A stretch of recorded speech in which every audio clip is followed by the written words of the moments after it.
This is the WrestleBread Podcast, bringing you the latest news, recaps, and analysis of AEW and WWE. Get the unique perspective from a wrestling fan of over 25 years. Here's your host, Jaydee.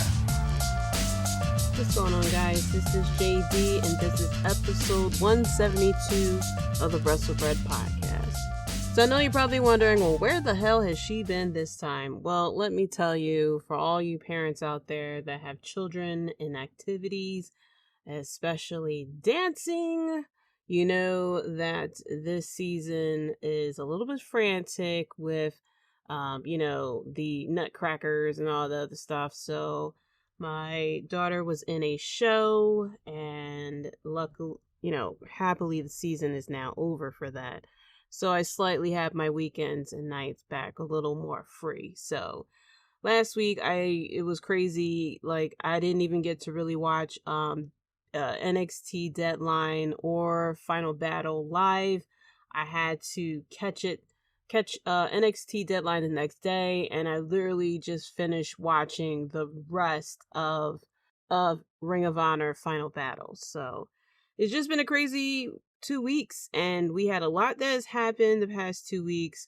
A lot of news. First of all, I would like to start off with saying that Vince McMahon really needs to stay home. There is the rumor out there that he is trying to come back to WWE.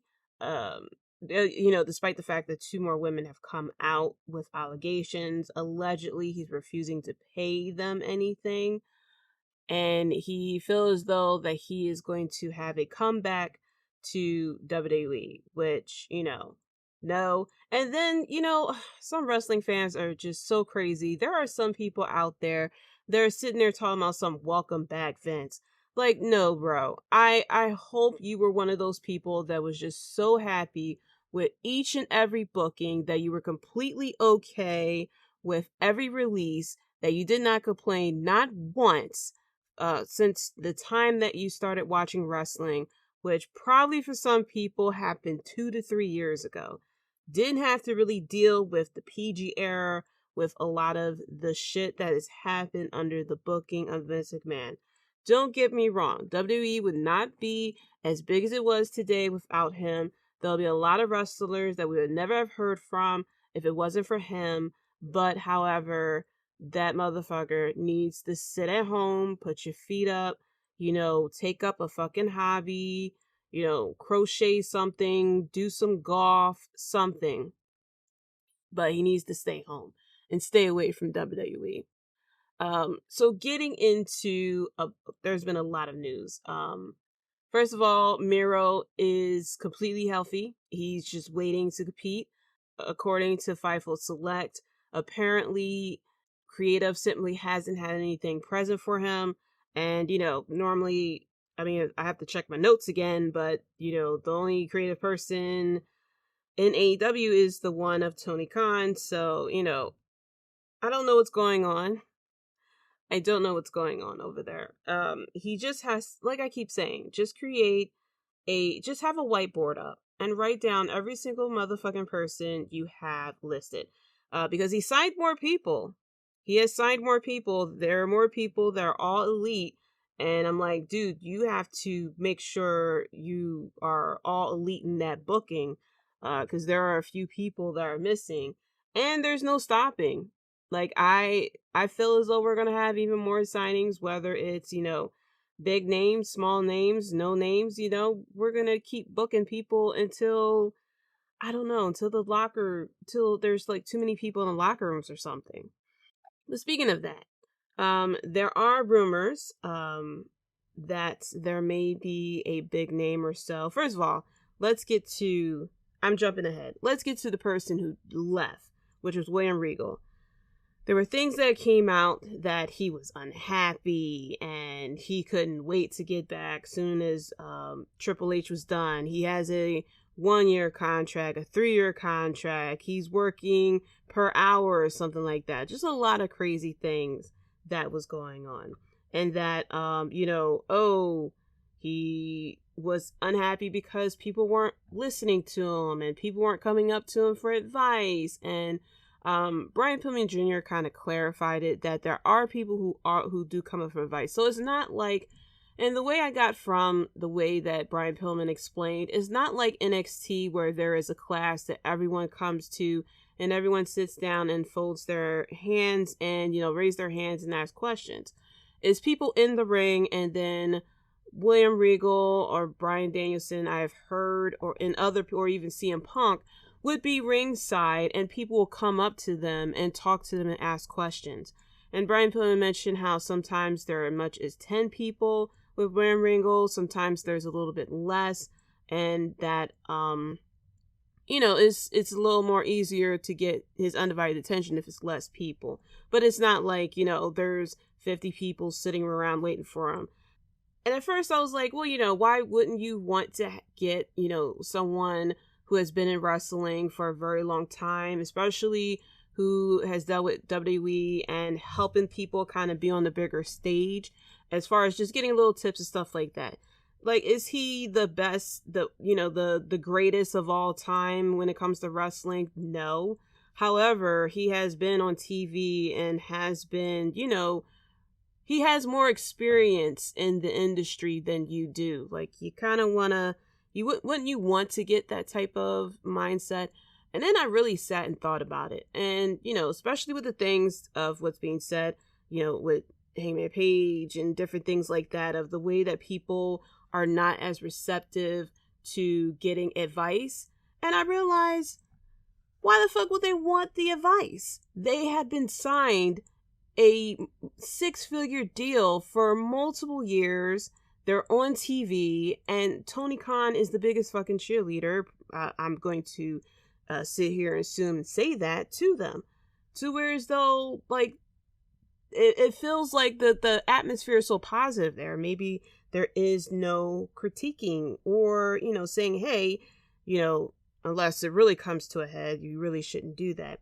So if I am working with AEW, I have been signed to a contract coming from the indies, more money that I have seen in decades in the indies, and I'm on TV and I have merchandise and this, that, and the third.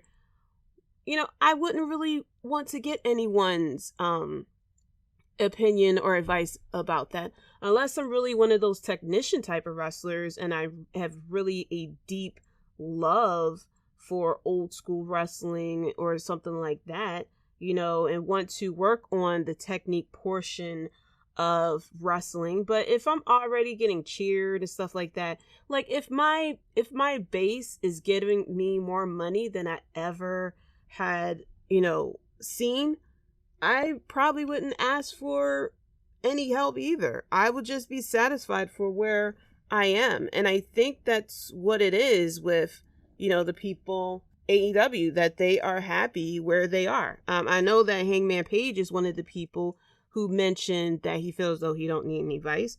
I mean, Hangman Page has been, over in New Japan, Bullet Club, and all the other stuff.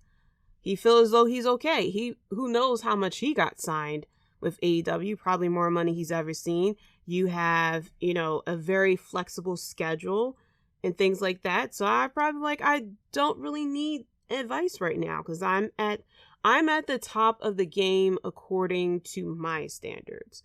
Now, if somebody, grew up idolizing Bret Hart or something like that, then yeah, you will probably, if Bret Hart is around ringside, you'll ask for help.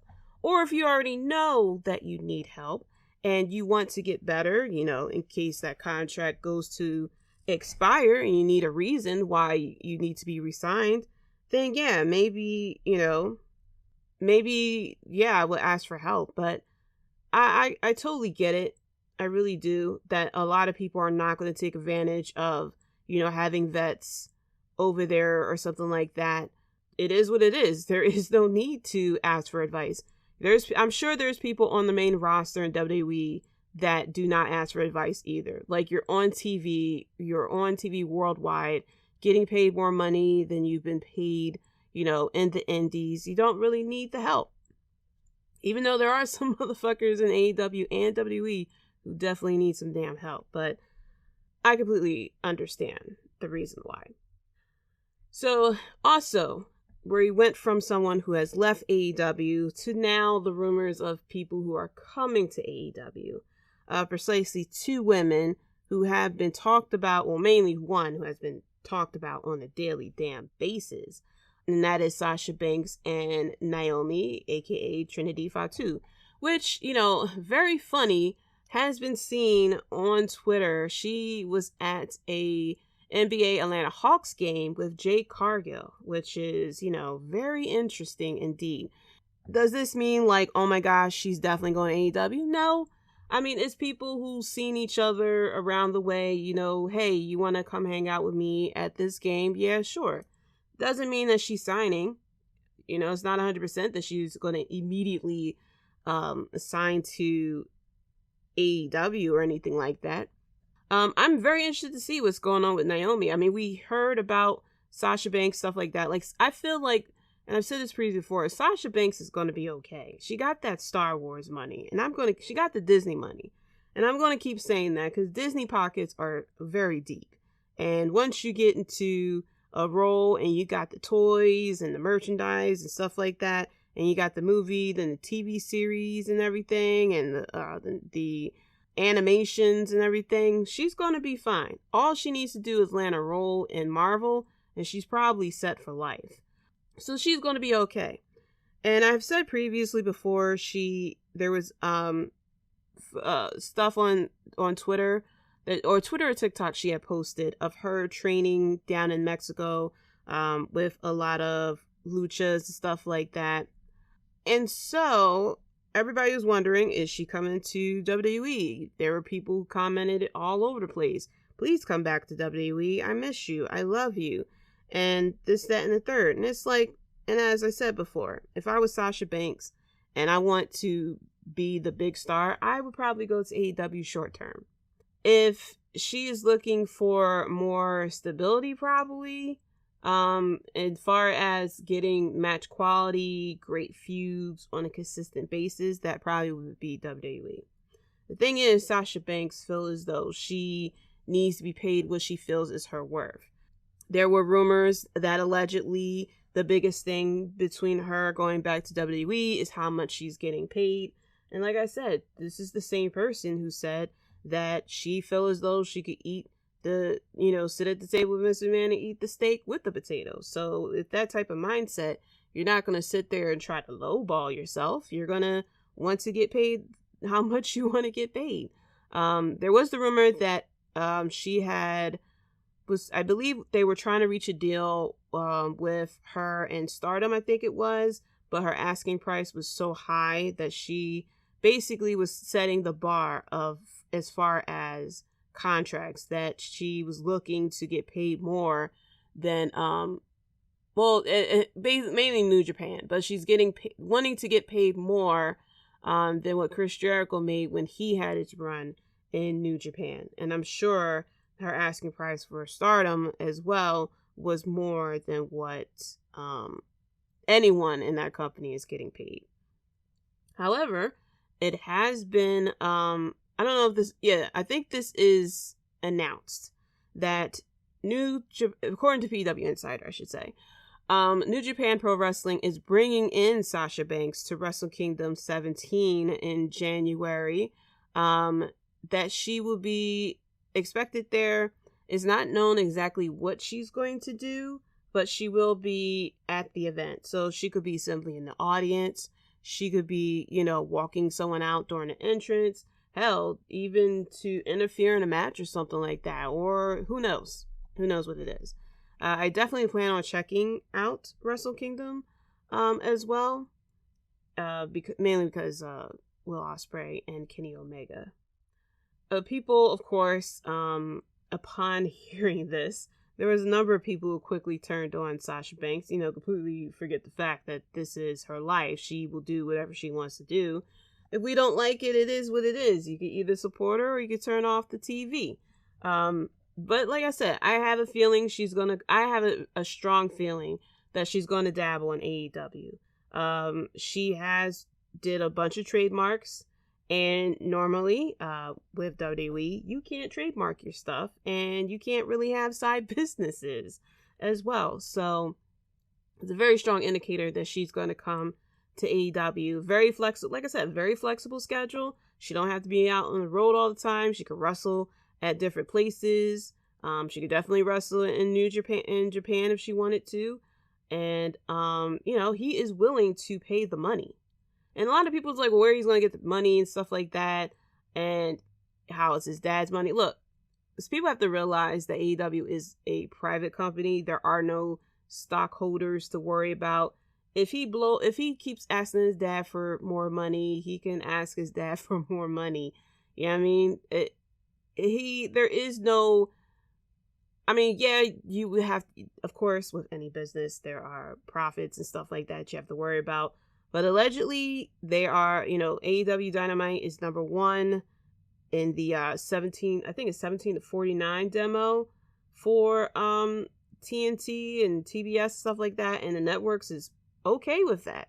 As long as the networks are okay, as long as they have a TV, it's basically right now, as long as they have a TV deal and there is a flow, if there's enough income to stay up with everything, they should be good. Now, like I said, there are a lot of things that could definitely factor into AEW imploding on itself.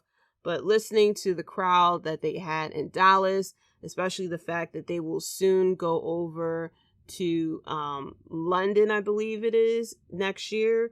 And they're also going to be traveling back to the West. And I believe they're going back to Canada as well, just kind of expanding things. I think they'll be fine for right now.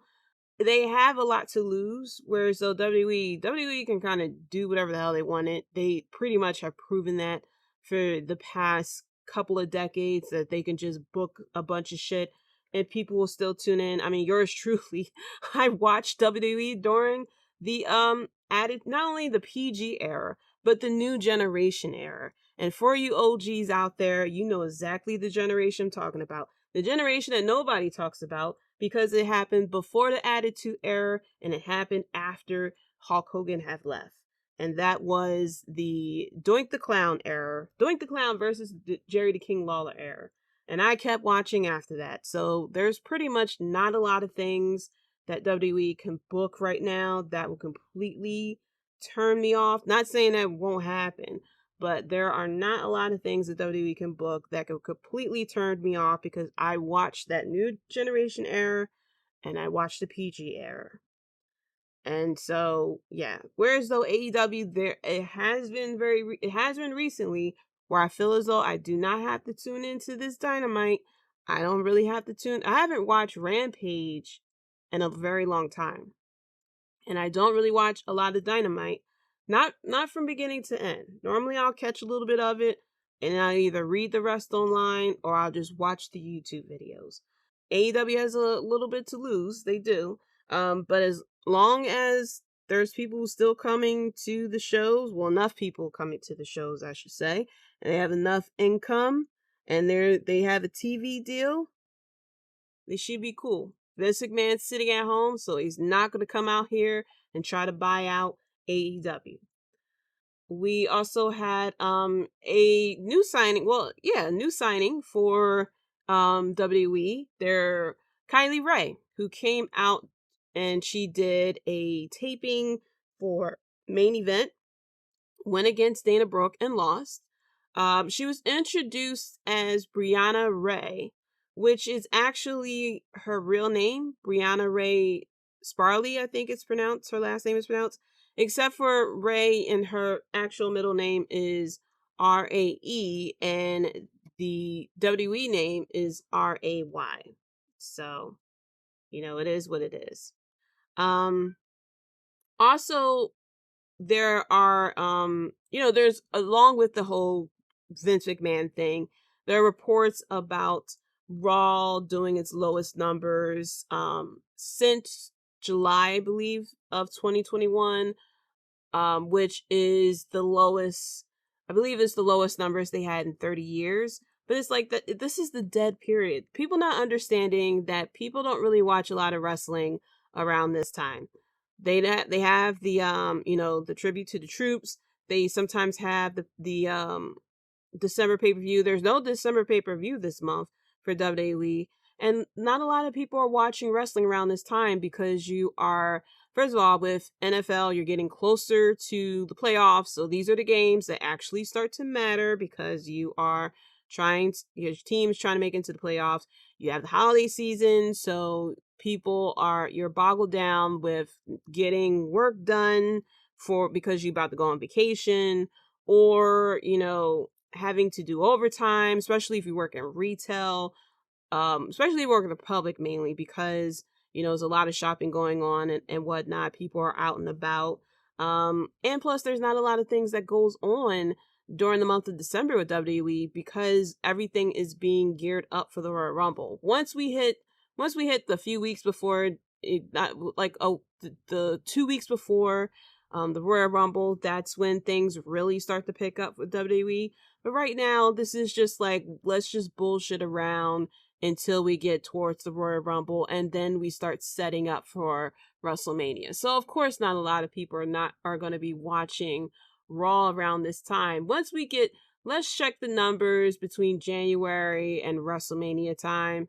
Then we'll talk about the ratings and stuff like that. Flipping back to with William Regal, it was told by Tony Khan, so it could be, more likely this is the actual story of it. Who knows? Because based on what William Regal kind of said afterwards. But Tony Khan mentioned that William Regal decided not to pick up the option on his contract. It was actually a 1-year deal, but then I believe it was like a 2-year option for them to pick up, and William Regal had called Tony Khan. Tony Khan's mother was in the hospital, and William Regal had called him around that time. They spoke, and I believe they also spoke in person as well. And the reason why William Regal wants to go back to WWE is mainly to work with his son after, things that are going on. His son is in WWE, and he wants to be able to work with his son during the final years of his career, which is very understandable. Tony Khan kind of agreed, and then they sat down, talked about it, and Tony Khan agreed to let William Regal go to WWE. Now, the part that I'm slightly confused about is the clause of this release. Allegedly, William Regal cannot be on screen for a year, which is very fucking ridiculous if that is actually the case. I can see, the whole 90 days and stuff like that, but he's out of your fucking company. Like, you don't have there's no protection with storylines or anything with AEW. Things that happens now, there are, with the CM Punk situation, stuff like that, there are things that Tony Khan will not talk about. But, something like this where there's no like actual controversy or anything like that. Like, why does it matter if he goes back to WWE? I mean, we had people go from WWE to AEW, and you immediately took them in and posted them all over, your shows and stuff like that, and on social medias with the graphic of the All Elite. So I don't get if this is actually true that William Regal cannot appear on screen for a whole year. That makes zero sense. Or I guess can I be an on-screen personality or something? But what difference does it make? You have enough talent in AEW right now that William Regal appearing in WWE is the least of your worries right now. So yeah, I was a little confused by that. So going into some more recent rumors, there was a big title change on NXT this past week with Roxanne Perez winning over Mandy Rose, which I was a little confused about, and I was a little upset because I was like, Mandy Rose has a 400-day title reign. It makes zero sense for her to lose it on a regular NXT like this. And the way that she lost, I wasn't really too happy about it. And then next thing you know, less than 24 hours later, she has been released. And now, as far as the reason behind it and the details behind it are very, like, who knows what it is. So the reason behind it is that Mandy Rose has posted very racy material on her fan time page. Information has got leaked about it and stuff like that. Allegedly, according to Wrestling Observer and some other sources, once they found out of the material that she's posted, they immediately took the title off of her. And then I guess people started posting more shit that she had posted on her fan time page, and they let her go because, of course, WWE is still in their PG era, and they feel as though it's a violation of their I forgot the actual wording. I guess their conduct or something like that. So from there is where the story kind of gets sketchy, because at first some people are saying that this was a mutual agreement of her saying. Other people are saying that she was totally caught off guard and stuff like that she wasn't really given a chance. Now I hope that what I'm hoping for is that they found out what she has and they gave her the option to take it down. Because if they just saw it and they just like let her go based off of that. Now, this isn't anything that she leaked. These are videos that she willingly posted to this website that are very racy and, definitely attitude error type of content here. Because people did talk about how, well, WWE did this, that, third. And it's like, yes, back in the attitude era, you normally would get a title if you appeared in a very certain magazine back then. However, we're in the PG era, and especially with this time, even though Mandy Rose was the poster child of sexy when it comes to NXT, and then on top of that, even with now I'm thinking they had her take the picture with the title in a bikini. However, it was nude, I believe, that she did. And then she did some other crazy stuff like rating certain pics of people and stuff like that. It just gets a little crazy from there. What I'm hoping for is that they at least gave her a chance to say, hey, shut down the site. This is a violation of our conduct type of situation. And she said, no, I'd rather do this. And then they mutually agreed for them to leave. I'm hoping this isn't a situation where we reacted before we really sat down and figured things out. Because if that's the case, that makes no sense. Because there are people in WWE who have done shit as well, and they have been given chances as well.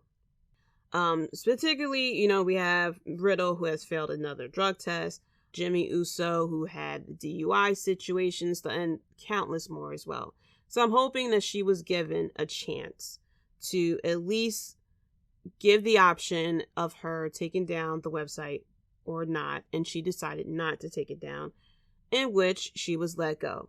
Anytime anyone gets released from WWE, the immediate reaction is for them to go to AEW, which I don't want her to go to AEW. Whereas though she was very good at NXT and stuff like that, I feel as though her type of character and wrestling style isn't exactly fit for AEW. Now, she gets signed, I wish her all the luck, but I don't really see her as far as going to AEW. Not everyone needs to go to AEW, and that includes her. Also, another recent news, now this is according to WrestleVotes, that allegedly Triple H and his team are severely underwhelmed by some of the talent that they had brought back. Of course, as soon as Triple H became back in power, he started bringing back some of his old folks. Now, all of a sudden, it's like, oh, it feels underwhelmed. The funny thing is that people now have a slight little opinion about things like this, because, I would say, let's roll it back a couple of months ago, the whole severely underwhelming, people will say, oh, it's bad booking under Mr. McMahon. Now that we are under Triple H, all of a sudden, it's the people, which, yes, you have to give it to people to be put over. However, some people have to be kind of booked to kind of cater to the casual crowd. The thing is, and I believe I said this previously before, with Triple H taking over, while we all wanted this to happen because of the Black and Gold NXT and stuff like that, there is a big difference of booking the Black and Gold NXT, booking an indie style type of wrestling show in front of a crowd that likes indie style wrestling, versus booking weekly shows every week and monthly pay-per-views to not only a worldwide crowd, but a crowd of casuals who cheers the baby faces and boo the heels, usually no matter what. There are a few exceptions, stuff like that. Like, you have to present them well enough for people to really care. And with people that was brought back, like Hit Row, which I was like, hey, I wish Hit Row all the best, but the best thing about Hit Row was Swerve. And they really wasn't, they don't connect to the crowd, because with Hit Row, to be 100% honest, we've seen this before. And I'm not talking about AEW, I'm talking about with WWE. We've seen this before because we have R-Truth. But however, with R-Truth has the comedic type to it to kind of pander to the casual crowd, whereas though with Hit Row, you don't really have that. You know what I mean? So there's not that big of a connection with the crowd, and plus the crowd remembers. Whereas though people of the indies and NXT, the quote unquote pro wrestling fans are very more forgiving with the booking, and they will cheer for the talent. The casual crowd, they don't really care. They'll know, like, hey, these guys have been released, and this, that, and the third. I don't really connect to them. And and then to who else was brought back? People are slowly turning, well, I mean, it's wrestling fans, but some people are slowly turning on Bray Wyatt as well. And I would say that has to do with this kind of like long-term booking. Whether we see this pay off soon or not, I'm guessing we're going to get more answers from this once we get to the Royal Rumble. But with the anticipation of Bray Wyatt coming back with the clues and stuff like that, and now that he's back, this booking of revealing who he really is, it's going very slow. I'm saying, like, this is feeling like Tony Khan booking Julia Hart going to the House of Black type of slow. Like, we know something is happening with him, but there isn't any progression with this. Like, with the Fiend, we had the Firefly Funhouse, but that happened, I forgot what episode we saw where the Fiend was actually revealed.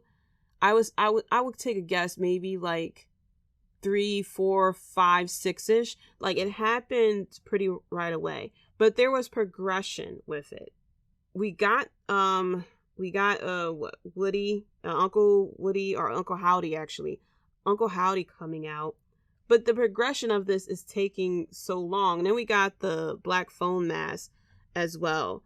And the progression of it is taking so long. And I'm not understanding. Like, I guess because this is all happening during the dead period, where we're trying to wait things out until we get to the Royal Rumbles and WrestleMania season. And then we pick things up. But, you gotta... It's not working for me. And I like Bray Wyatt, and I like LA Knight. I feel as though this feud really shouldn't be happening because it's a lose-lose situation when it comes to these two, because you have LA Knight, who finally became LA Knight, which I'm very happy about. However, is he going to lose this first feud as LA Knight? And then we have Bray Wyatt, who's come back very popular and stuff like that. Is he going to lose the first feud against LA Knight? So I wish they could have did this booking against someone else. Someone who could take the loss and kind of be okay as far as losing to Bray Wyatt. Now, LA Knight, he could be that good that he can lose to Bray Wyatt and be okay. However, we're talking about the casual main roster crowd here, whereas though they'll take the loss and they just keep it going. You know what I mean? So, I don't know. But as far as the underwhelming talent, yeah, I don't know. I'm blaming the booking. Because you can put, like, there's ways to book with the casual crowd and get people over. I mean, look at Bianca Belair. Definitely look at Becky Lynch. My cat wants to be the co-host of this episode, if you can hear her. There are people who have been booked that really have gotten over. Bobby Lashley, Raquel, biggest one, Raquel Rodriguez, who has gotten over with the casual crowd as a babyface.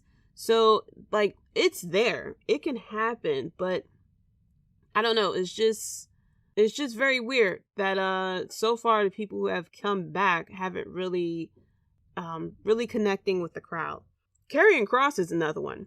Now, I liked Karrion Kross when he first came on the scene, and he had the situation when he came toe-to-toe with Roman Reigns and, you know, the Drew McIntyre and stuff like that, which was all cool. Then we started getting a little bit too much with the fireball shit again.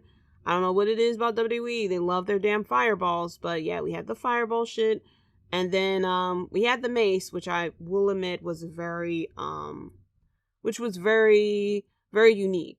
And then, like I said, then all of a sudden, Karrion Kross is booked to go against Madcap Moss and with Emma by his side. So it's like, well, of course the crowd isn't, like, you're booking him against Madcap Moss. So it's like, is this a promotion for Madcap Moss, or is this a demotion as far as status with Karrion Kross? I know we probably want to keep him away from Roman Reigns meanwhile, but you can still have him, like, I don't get it. We can still have him torment Roman Reigns and stuff like that while Roman Reigns is concentrating on someone else, like we kind of had there when Karrion Kross first came on the scene. But yeah, it unfortunately, you know, it's kind of been underwhelming. And I warned this, that Triple H is not going to hit this booking 100% out the time. Plus, you know, we're still dealing kind of with the remnants of Vince McMahon's booking. We still have Roman Reigns' large title reign right now that Triple H has to work on. Like, he can't have Roman Reigns lose the title on a random Raw or SmackDown after a 2-year reign. He's going to lose it at WrestleMania, so he has to, and because of that, and the Usos all holding the titles, the title that he can really work something well with is the IC title and the United States title. Other than that, there's not much that he can do until WrestleMania, where those belts pass off to who he really wants to be champion. And like I said, it'll probably take definitely after WrestleMania, but I'd say it'd take a cool year before we really see what Triple H is all about. You know, he started off pretty hot and stuff like that, and now he kind of slowed down. This is the dead period, like I said before.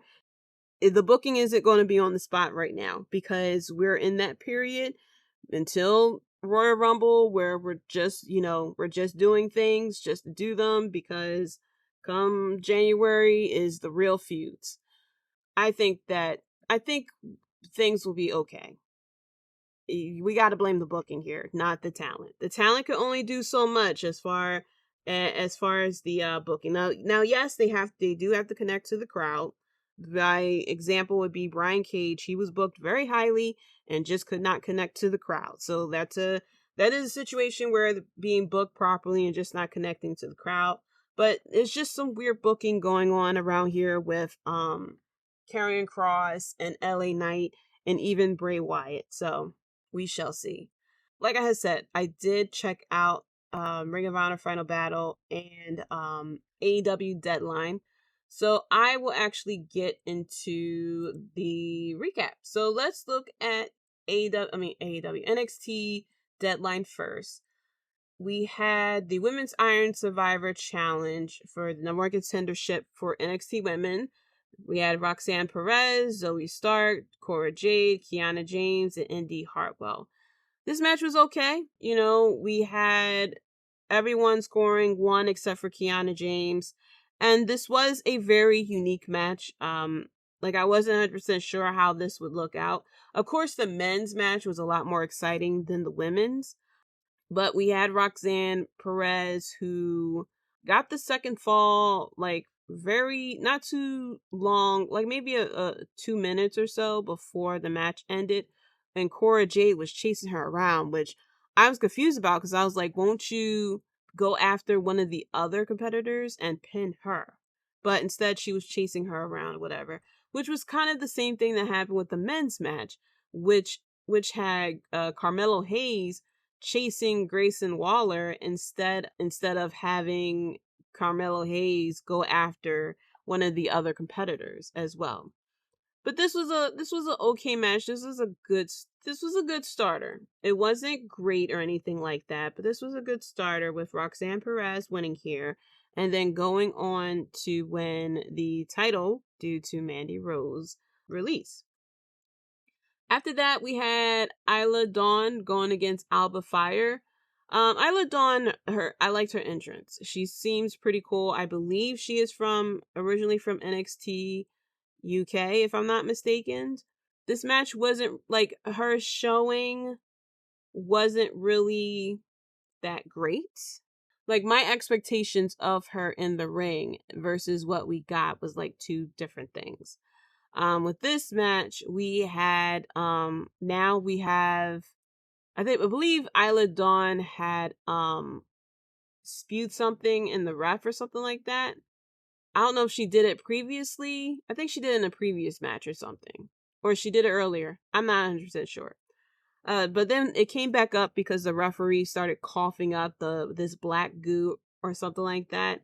And then Deadl1ne had pushed Alba Fyre into a exposed turnbuckle, and then she wins. This was a pretty short match, of course, but I had liked Deadl1ne, but I don't know. It's just like I have to like subside my expectations of the wrestling ability with some people in NXT that, this is still a developmental and not have, the standards of, this being NXT. It kind of is what it is. The tag team match for the NXT Tag Team Championship, The New Day going against Pretty Deadly. And I don't know, I was very confused by this match when it came about because I was like, well, obviously the New Day can't lose because it's the New Day and they have established themselves as a very successful tag team. But you have Pretty Deadly, who pretty much beaten a lot of the teams in NXT. So it's just like, where do we go from here? Because if the New Day wins, who is going to defeat the New Day from here? Who's going to take the belt off of them? And how long are they going to have this belt for? The New Day did win the title. So it's just like, okay, so where do we go from here? Are they going to defeat every tag team in NXT until they come to something? Because this isn't like, this isn't Black and Gold NXT where NXT was looked at as a third brand and held the standard of a third brand. This is a straight up developmental. And while there are people who are ready to go to the main roster and stuff like that, this is still a developmental program. So it's just like someone from developmental is going to come out and defeat the New Day, is what you're telling me. So I'm very interested to see how the booking of the New Day's title reign is going to look and who's going to defeat them as well. So then after that, we had the men's Iron Survivor Challenge. We had Grayson Waller, Carmelo Hayes, Jaydee, McDonagh, Joe Gacy, and Axiom. Thought I saw Axiom's entrance before, but I saw it here and I was like, oh, that's pretty good. That's pretty cool and trippy. But with this match was a heck of a lot better. Grayson Waller coming in and getting 2 wins out off the bat. This one had a little bit more excitement going for it because we had people who picked up multiple wins within the 25 minutes versus the women's that it felt like there was a win like literally every 5 minutes or so. Like it took a while, I should say, for the wins to start picking up. Even though it's like 5 people, wins, anything counts as far as a win, and we weren't really going for that with the women's match. But for here, like I said earlier, the same situation happened where Grayson Waller had the 3rd win, and instead of Carmelo Hayes going after someone else to try to get the pin, he started chasing Grayson Waller around. Eventually, the time ran out. Grayson Waller will get a championship match at New Year's Evil, whereas though Roxanne Perez had gotten her title shot at Mandy Rose the following NXT show. So we'll be having, the NXT champion going against Grayson Waller. Let's get into who the champion more likely will be. So we had Bron Breakker going against Apollo Crews for the NXT championship. The vignettes that we had going with these two was kind of funny. We had them fishing together, and they had, a bit of banter going back and forth of who's going to win. And then we had Bron Breakker showing up at the diner with Apollo Crews, and he's sitting there eating together. I don't know how it's expected for me to take like this match seriously of them, like of Apollo Crews, like he wasn't coming off like I'm gonna F you up, but normally with wrestling, while yes, you can be in the ring with someone and talk crap to each other, and eventually it leads to a fight or someone walking away. I was very surprised that we had Bron Breakker and Apollo Crews on a boat in the middle of a lake, and neither one of them knocked each other into the water. I guess I should applaud them for having that type of restraint. This was a okay match. I kind of figured that Bron Breakker was going to win here. I mean, I would have been completely shocked that Apollo Crews won here. However, we had this this repackaging of Apollo Crews with the non-colorful NXT just for him to lose, a championship match. It's kind of like, not really what's the point, but kind of like, where do we go from here? Like, what are we doing with this? We had the bleeding from the eyes and, the seeing into the future, like he's on an episode of That's So Raven or something like that. It's like, where do we go from here? Like, he was looking into the future, but he couldn't see in the future that he was going to lose this match or something. I don't know. So I'm gonna keep an eye out on NXT to see, what's gonna happen with Apollo Crews. Is he gonna start seeing into the future of who his next opponent would be? Because he saw into the future he was champion, but maybe he didn't realize that actually, no, that's the future a couple of years from now type of situation. Or wait until Bron Breakker goes up to the main roster, and then we go from there. My guess is that Bron Breakker will come up to the main roster after WrestleMania.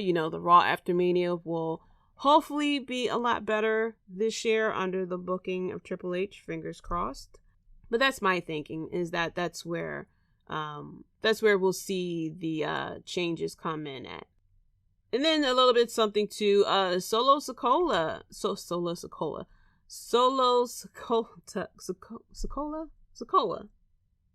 However you say that last name. First of all, props to him for doing Umaga's finish, the Samoan Spike. I did the Leo DiCaprio meme where I'm pointing to the screen and I'm like, he just did it. He did the move. But yeah, I thought that was pretty cool of him doing that. Thought I would throw that out there before I forget. So let me get into AEW first off. We had Winter is Coming. It was the match between Ricky Starks and MJF. I really hate, and this is something that has happened multiple times in AEW, where we have a build for a match the week before the match happens, and then we have something like really good happen, a very great promo, stuff like that. It's like a missed opportunity because this could have been built up a little more longer than just 1 or 2 weeks beforehand.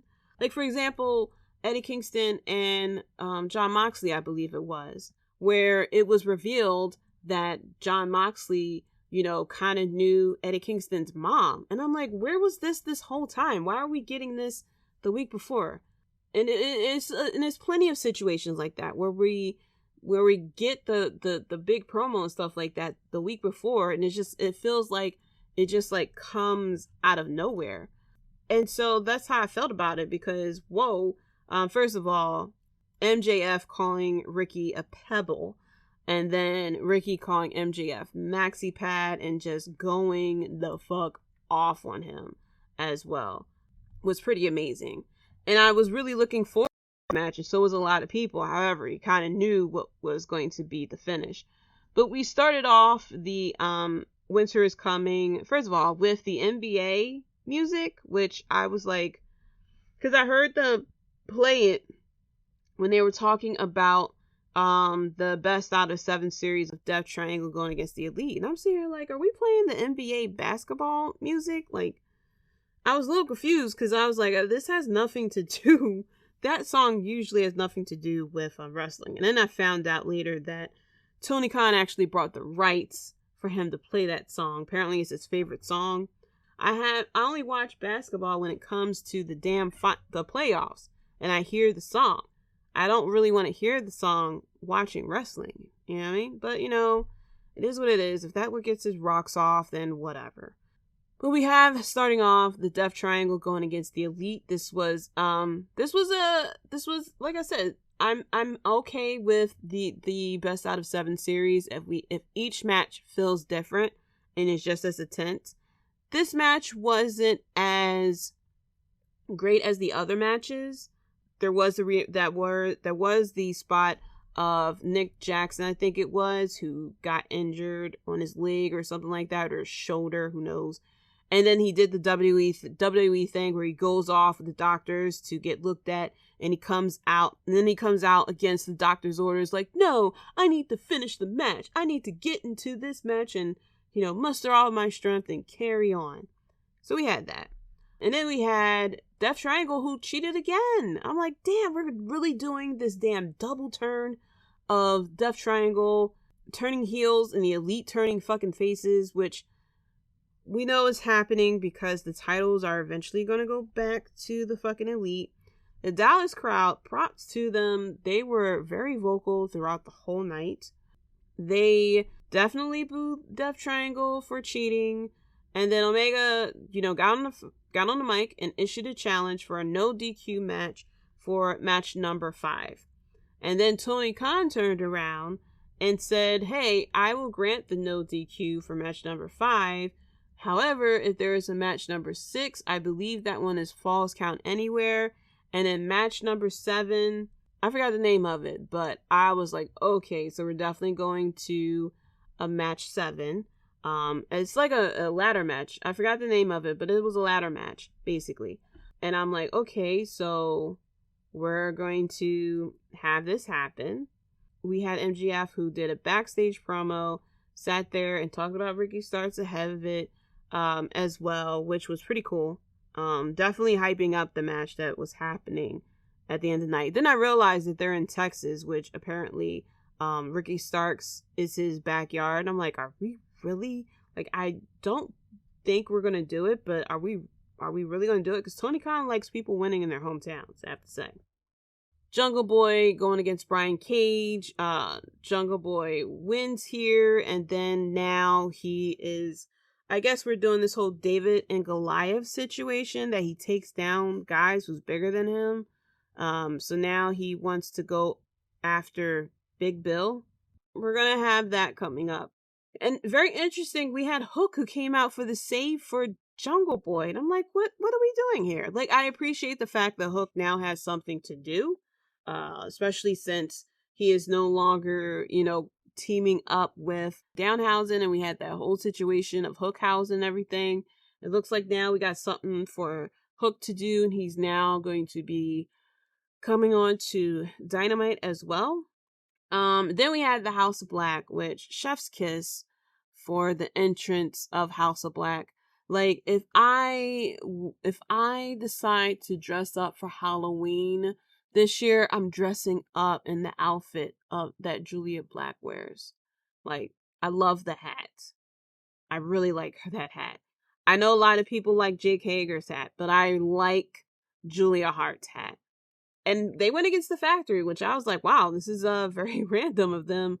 Like, I know the Factory is normally the jobbers, but I was like, wow, we really got the Factory out here, just taking ass whoopings as usual. But, I was just like, wow, normally is jobbers normally is no name jobbers. But we had Julia Hart doing the Black Mist, stuff like that, and Malachi Black was sitting there. Once QT Marshall was by himself, Malachi Black was just sitting there in the cross-leg position that he normally does. And he got up and did the knock QT the fuck out with the black mass, and that was that. And then we had a very weird promo between Britt Baker and Sky Blue. And I was like, I don't know.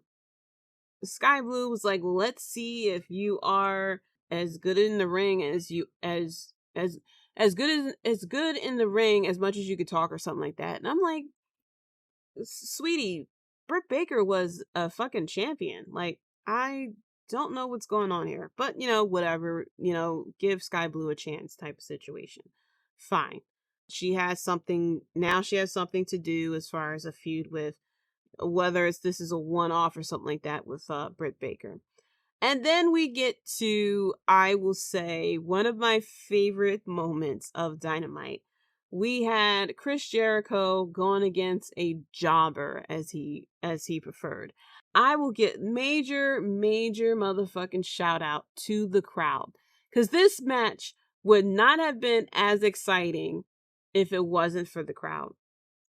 So they introduced the jobber, which, fortunately for him, when they pulled up the graphic, it was showing Chris Jericho, which I realized was on purpose, because if this was to show how much of a jobber he was. But his name is Axiom Andretti, I think is pronounced. And the crowd started chanting, "Let's go jobber." And I'm sitting here, as I'm watching the match, I was like, I bet you Chris Jericho is going to lose here. Like, either they called an audible, or this was actually planned for him to lose to the jobber. The crowd he was so over with the crowd. Oh my gosh. They cheered for him. He kicked out of the code breaker and stuff like that, and the crowd went crazy. It was just like, he had offense too. Even though the fans still shouts out Ocho whenever they can. But they was so over with him. It was crazy. He had great offense. He did shooting star press and stuff like that. He had a lot of high flying offense and everything. This was really good. And the crowd was so hot for him. Now, we may not see this next week. I don't know where they go. Where they're going next week. I think it's San Antonio, actually. I'm hoping that the crowd stay cheering for him. I loved it.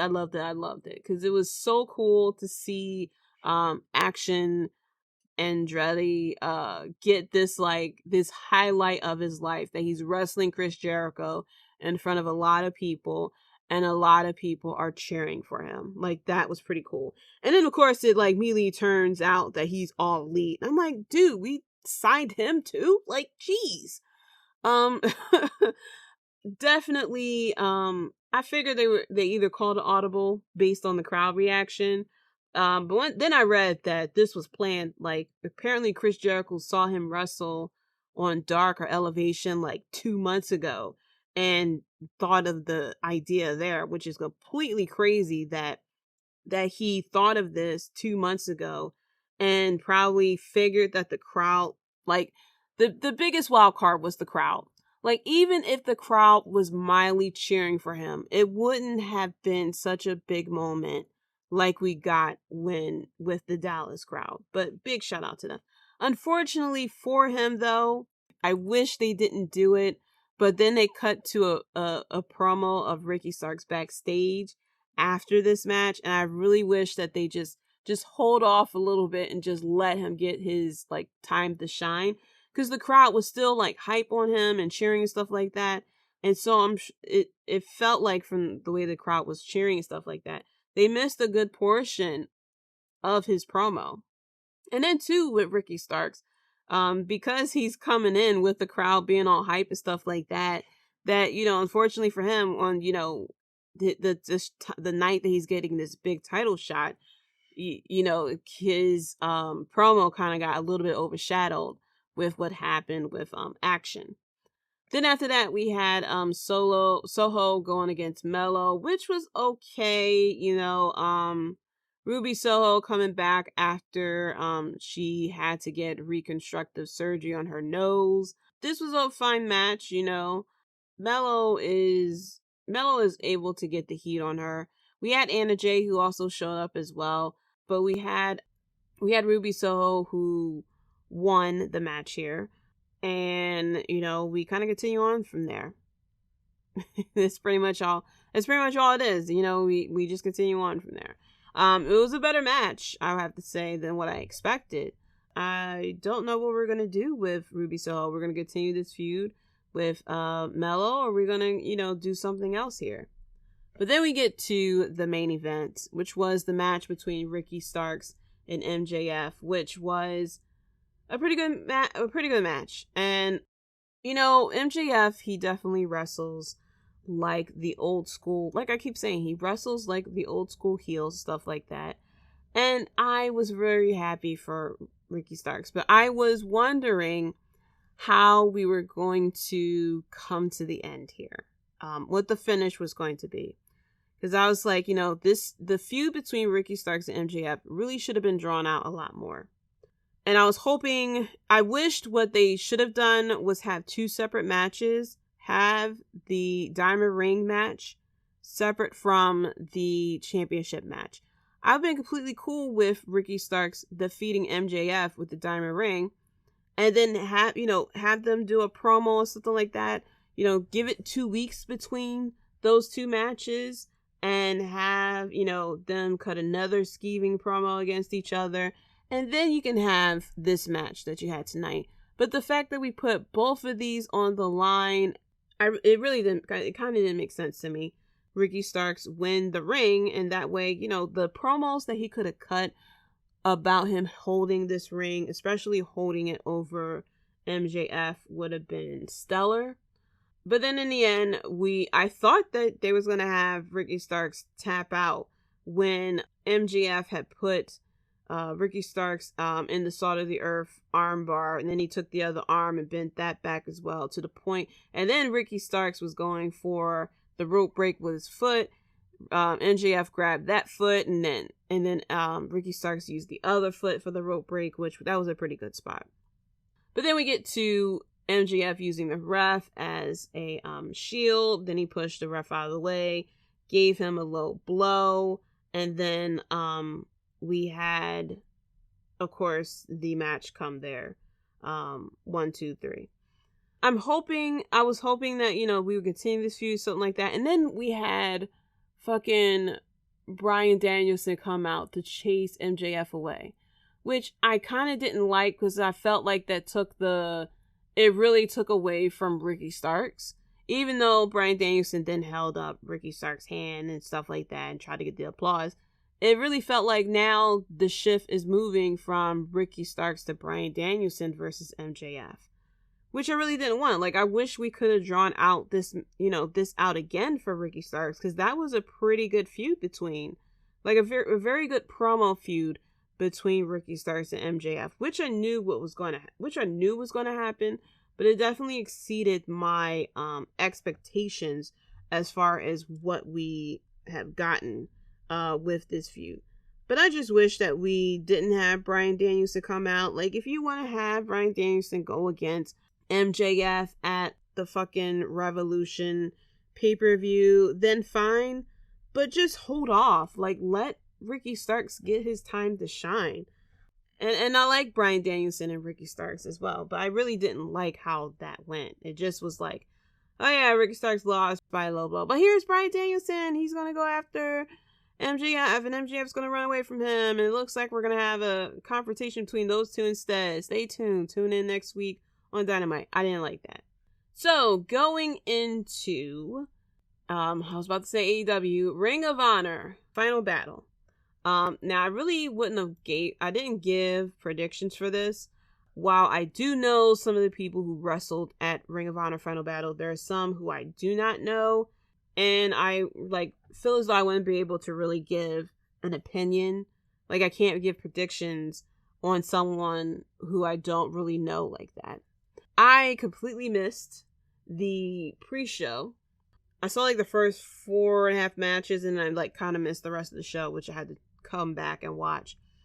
So starting off with tag team match, we had Rush and Dralistico, I think it was pronounced, going against Blake Christian and AR Fox. Now this match was okay starting out. The thing was the ending. Like, I don't know, that felt like it was a botch ending, because that 1, 2, 3 kind of came out of nowhere, and everybody looked pretty shocked. Rush looked pissed off. I mean, he started kicking everyone's ass after that. The match looked like it just came, the ending just came out of nowhere. This was good. I first of all, we have 10 in a suit without the mask, standing to the side. But we did see that Dralistico kicked out at 2, but then the ref had called for the bell, because I was like completely confused about that. I don't know where we go from here with Ring of Honor. Like, I guess if they don't get a TV deal, I guess then we'll be waiting for the next time they have this pay-per-view. Or unless they decide to do some bookings of this at on Dynamite or Rampage. But this was alright. It wasn't like the greatest, of course, because of the finish. This wasn't really a great opener to have here either. And then from there, we had Athena going against Mercedes Martinez for the Ring of Honor Women's World Championship. This match was fine. You know, Martinez, like, this match, sometimes with some of these women's matches, is like a bit clunky when it comes with spots and stuff like that. I believe she was in her hometown? I think she was in her hometown. This was alright. It was cool that they brought out the fact that Mercedes Martinez and Athena has a very long history, which kind of played into the match. Kind of expected for Athena to win here. I'm happy for her. She hasn't won a title since she was in NXT. So I'm happy for her that she now has this. And like I said, with a lot of these matches, then I then go, you know, what are we doing now? All right, Athena is now the Ring of Honor's Women's Champion. Is she going to defend this title? Is she going to appear then on Dynamite and Rampage? Is she going to appear on Dark and Dark Elevation? Or is she just going to sit around and wait for the next Ring of Honor pay-per-view? That's my question. Swerve and Our Glory going against Shane Taylor Promotions. Now, I see that Shane Taylor and Keith Lee used to be tag team partners, which was, a very cool element to add to this.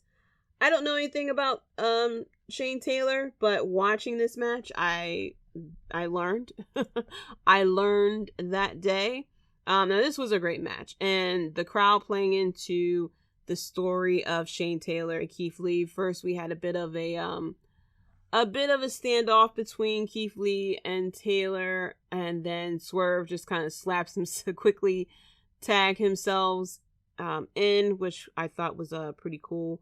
And we still had a bit of a tiff between Swerve and Keith Lee, because, let's not forget, Keith Lee walked away from Swerve the last time they had faced the Acclaimed. And so there was still that bit of a tension between them two. But then when we eventually got Keith Lee and Taylor into the match, the crowd was very happy for it. Hell, I was hyped about it as well. And Keith Lee and Shane Taylor, wow. I figured the fact that Keith Lee and Shane Taylor was tag team partners, that means that Shane Taylor was probably just as good as well.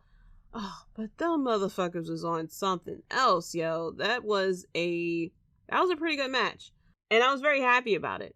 First of all, we had the spot where Keith Lee mistakenly attacked Swerve, and then Swerve getting upset and walking. Then he walked away from the match as well, and so then it became a handicap match with Shane Taylor and Joffrey then going off on Keith Lee.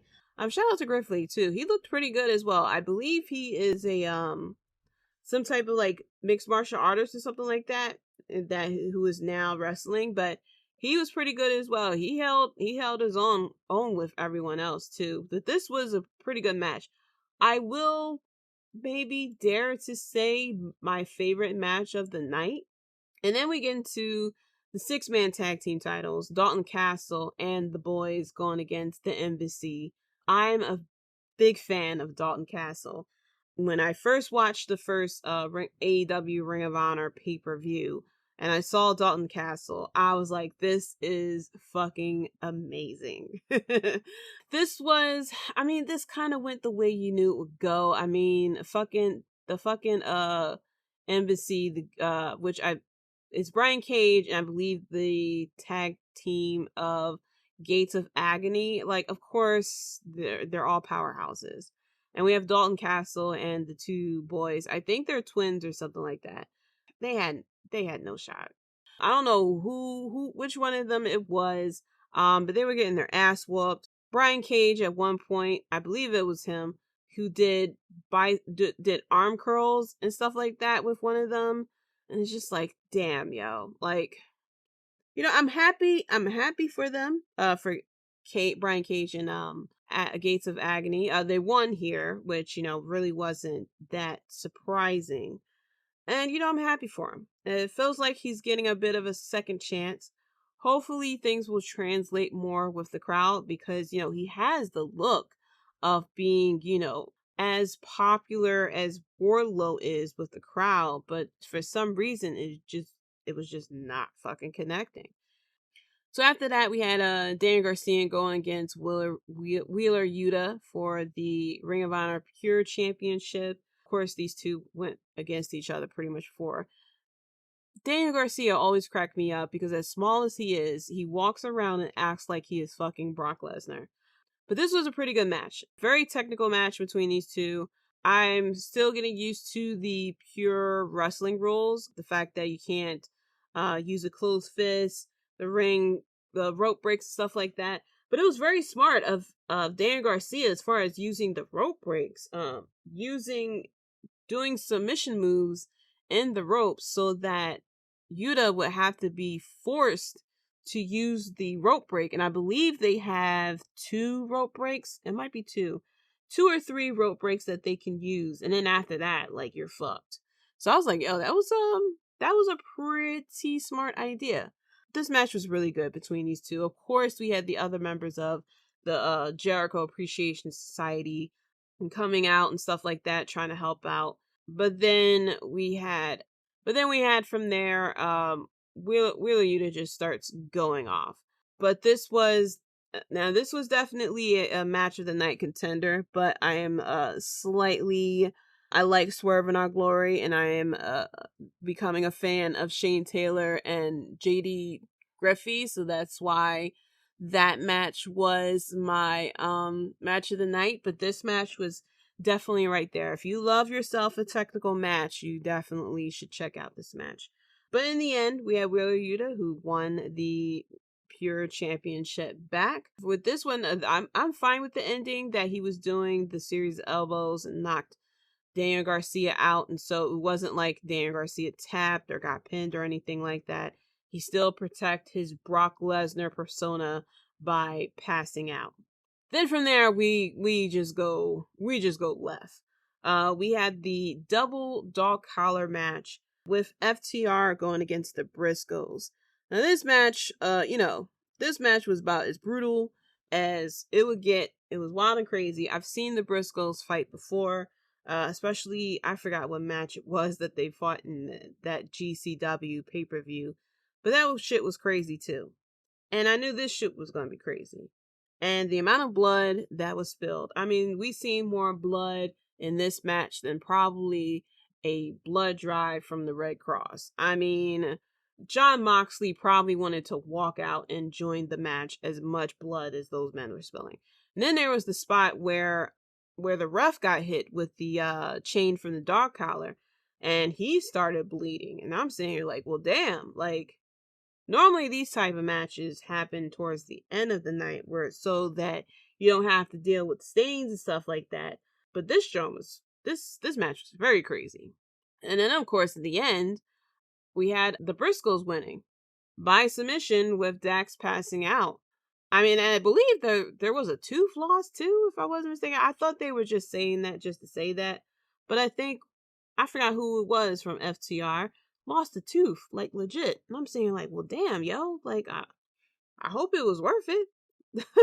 This match was very crazy. And I'm a little surprised of the Briscoes. I mean, I shouldn't say I'm surprised because this match type kind of favors the Briscoes because this is their wheelhouse. They like to do the crazy shit with the blood flowing and things like that. Whereas though FTR is more of, the wrestling technical type of matches. So I'm not mad about it. But it's like, okay, where do we go from here? But now the Briscoes are tied to AEW because they have the Ring of Honor titles. So it's like, okay, so are they holding these titles and then they're going to defend them at the next Ring of Honor pay-per-view? Are we waiting around for a TV deal to fall through? Or are they going to be appearing on AEW TV now? Who knows? But next up after that, we had the Ring of Honor TV Championship of Samoa Joe going against Juice Robinson. I've seen Juice Robinson before in New Japan. I checked out the match of him going against Jon Moxley. I believe I checked him out going against Will Ospreay at one point too. But I've seen him wrestle before, so I knew this was going to be a pretty good match. And then Juice Robinson was in NXT a couple of years ago as well, so there's that. But however, I know who Juice Robinson is, not who he used to be, but I know who he is, and I knew this was going to be a pretty good match. Samoa Joe going back to his Killer Joe ways. I'm all for it. This was a pretty good match. A lot of back and forth between these two, and Joe just doing Joe shit. It was a little hard to expect this match to be this good as far as following the crazy ass double dog collar match. But I feel as though this match stood up.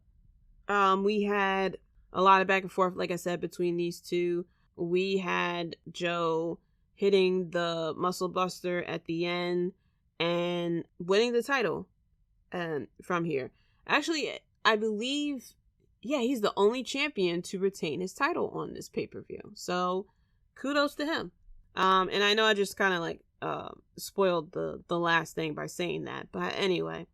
So then finally we have Chris Jericho going against Claudio Castagnoli for the Ring of Honor World Championship. The stipulation being if Castagnoli loses the match, he would have to join JAS, which I kind of figured Claudio will win this. But then I was like, it would be a very intriguing storyline if Claudio lost and had to join JAS. Because then they started talking about how he would team up with Jake Hager, and then he would have to wear the hat and stuff like that. And I was like, that'd be very interesting to see them two like really reconnect like that, and seeing how things play out as far as Claudio with the hat. But then I was like, nah, I'd rather for Claudio to win the title back. This was a bit of back and forth between these two as well. And then of course we had the members of JAS come out and slip Chris Jericho a bat. First of all, I did laugh at the spot where Chris Jericho chased after the commentators. I forgot who it was. I think it was Ian or something like that. He was like, move! And they started running. They started running off because Chris Jericho started chasing after them. Because they purely hate Chris Jericho, because Chris Jericho wants to destroy Ring of Honor. So they absolutely do not like the guy. But this was a lot of back and forth between these two. It was a good match, crazy finish though. Chris Jericho tried to go for the code breaker or like the Judas effect or whatever it is, the Judas elbow. I forgot the name of his finisher. And then Claudio was able to counter and put him in the swing. He was swinging him, and to this day, he is still swinging. Chris Jericho taps out, which I don't think we have ever seen with Claudio / Cesaro. I don't think we ever seen anyone tap out to the swing. So, kind of took everyone by surprise. And it was a very unique finish, I have to say. Because then Chris Jericho started talking about how the swing is very robotic and stuff like that. And kind of like putting it over more than just a simple move. So kudos to that, because, now from here on out, when you see Claudio doing the swing, you realize, oh, this could be technically a submission move. So here we are. But Claudio winning the match, and, he was playing with the crowd, throwing the streamers and stuff like that to and from them and stuff. But this was a pretty good pay-per-view, I have to say. It was pretty good pay-per-view. I didn't watch, like I said, I didn't watch 0 Hour or anything like that. But it was pretty good. There was some matches that was like, okay type of situations. And then, of course, there was the crazy-ass matches of the double dog collar match, and then the crazy finish to the Ring of Honor World Championship. But overall, it was a pretty good pay-per-view. And we will see what comes from all of this. That's it for the WrestleBread podcast. Thank you so much for listening. You can catch me on Twitter at JDC137. That's JAYDE, the letter C137. You can also find the podcast on Twitter at WrestleBread as well. Be sure to click the links in the bio for the Twitter, Facebook, Instagram, and the YouTube channel as well. Be sure to like, comment, and subscribe to the YouTube channel. As of right now, it's just the audio shows. But like I keep saying, I am planning to do some things. I just needed the time to fucking record it and edit. But be sure to like and subscribe and comment to the YouTube channel so you'll know when I eventually start uploading these videos. You'll know when they come about. Coming next week, we're going to continue the fallout from Winter is Coming. I believe next week is the Holiday Bash, where we have no DQ match between Death Triangle and the Elite. I believe we have Toni Storm going against Sheeta. Oh no, Jamie Hayter going against Sheeta next week as well. I think that's all I remember as far as what's coming up on Dynamite. But yeah, we have Christmas week coming up next week. And then we have New Year's week. I don't plan to do any end of the year rewards or anything like that. But I do plan to probably do hopefully an episode of looking back at the crazy moments of 2022, because 2022 was one of the craziest years, I would say, in wrestling history, with everything that's happened between Cody Rhodes appearing in WWE to Vince McMahon stepping down and having Triple H step up and everything. So I plan to kind of do a year review type of situation. So be on the lookout for that as well. Leave a review. Let me know your thoughts. How do you feel about Ring of Honor Final Battle? And how do you feel about NXT Deadline? And until next time, guys, peace.